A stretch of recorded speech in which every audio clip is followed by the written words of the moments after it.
The third sister's turn followed. She was the boldest of them all, and she swam up a broad river that emptied itself into the sea.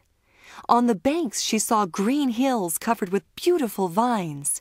Palaces and castles peeped out from amid the proud trees of the forest. She heard the birds singing, and the rays of the sun were so powerful that she was obliged often to dive down under the water to cool her burning face. In a narrow creek she found a whole troop of little human children, quite naked, and sporting about in the water. She wanted to play with them, but they fled in a great fright, and then a little black animal came to the water. It was a dog, but she did not know that, for she had never before seen one. This animal barked at her so terribly that she became frightened and rushed back to the open sea. But she said she should never forget the beautiful forest, the green hills, and the pretty little children who could swim in the water, although they had not fishes' tails. The fourth sister was more timid.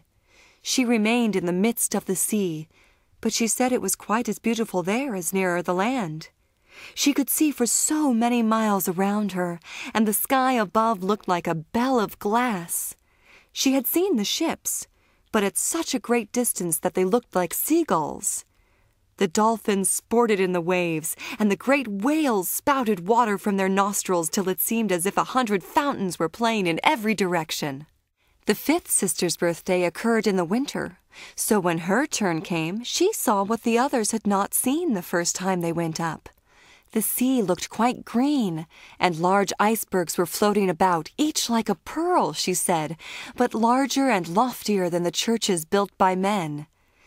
They were of the most singular shapes, and glittered like diamonds. She had seated herself upon one of the largest, and let the wind play with her long hair, and she remarked that all the ships sailed by rapidly, and steered as far away as they could from the iceberg, as if they were afraid of it. Towards evening, as the sun went down, dark clouds covered the sky, the thunder rolled and the lightning flashed, and the red light glowed on the icebergs as they rocked and tossed on the heaving sea. On all the ships the sails were reefed with fear and trembling, while she sat calmly on the floating iceberg, watching the blue lightning as it darted its forked flashes into the sea.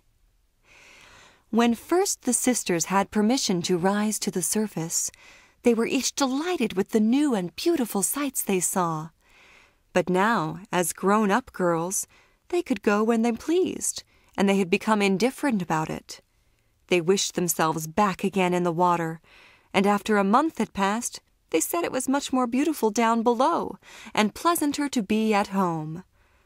Yet often, in the evening hours, the 5 sisters would twine their arms round each other and rise to the surface in a row. They had more beautiful voices than any human being could have, and before the approach of a storm, and when they expected a ship would be lost, they swam before the vessel, and sang sweetly of the delights to be found in the depths of the sea, and begging the sailors not to fear if they sank to the bottom. But the sailors could not understand the song. They took it for the howling of the storm. And these things were never to be beautiful for them. For if the ship sank, the men were drowned, and their dead bodies alone reached the palace of the Sea King. When the sisters rose arm in arm through the water in this way, their youngest sister would stand quite alone, looking after them, ready to cry, only that the mermaids have no tears, and therefore they suffer more. "Oh, were I but 15 years old," said she. "I know that I shall love the world up there and all the people who live in it." At last she reached her 15th year. "Well, now you are grown up," said the old dowager, her grandmother, "so you must let me adorn you like your other sisters." And she placed a wreath of white lilies in her hair, and every flower leaf was half a pearl.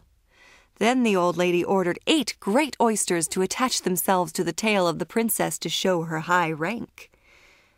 "But they hurt me so," said the little mermaid. "Pride must suffer pain," replied the old lady.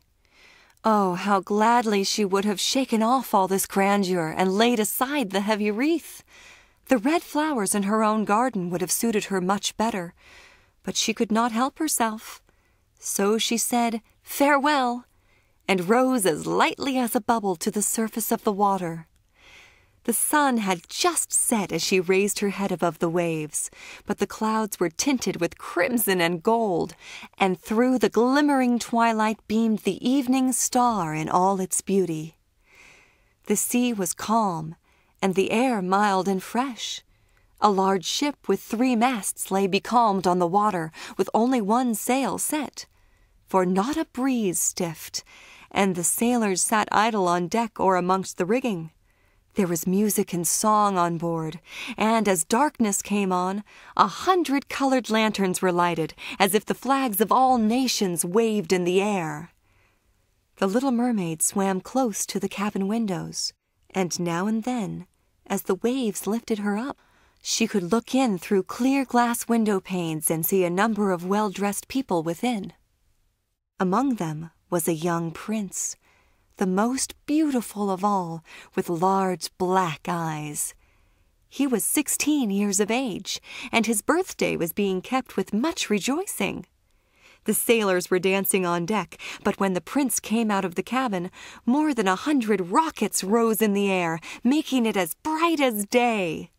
The little mermaid was so startled that she dived under water, and when she again stretched out her head, it appeared as if all the stars of heaven were falling around her. She had never seen such fireworks before. Great suns spurted fire about, splendid fireflies flew into the blue air, and everything was reflected in the clear, calm sea beneath. The ship itself was so brightly illuminated that all the people, and even the smallest rope, could be distinctly and plainly seen. And how handsome the young prince looked as he pressed the hands of all present and smiled at them while the music resounded through the clear night air. It was very late, yet the little mermaid could not take her eyes from the ship or from the beautiful prince. The colored lanterns had been extinguished, no more rockets rose in the air, and the cannon had ceased firing. But the sea became restless, and a moaning, grumbling sound could be heard beneath the waves. Still the little mermaid remained by the cabin window, rocking up and down on the water, which enabled her to look in. After a while, the sails were quickly unfurled, and the noble ship continued her passage. But soon the waves rose higher. Heavy clouds darkened the sky, and lightning appeared in the distance. A dreadful storm was approaching. Once more the sails were reefed, and the great ship pursued her flying course over the raging sea. The waves rose mountains high, as if they would have overtopped the mast. But the ship dived like a swan between them, and then rose again on their lofty, foaming crests. To the little mermaid this appeared pleasant sport. Not so to the sailors. At length the ship groaned and creaked. The thick planks gave way under the lashing of the sea as it broke over the deck. The mainmast snapped asunder like a reed.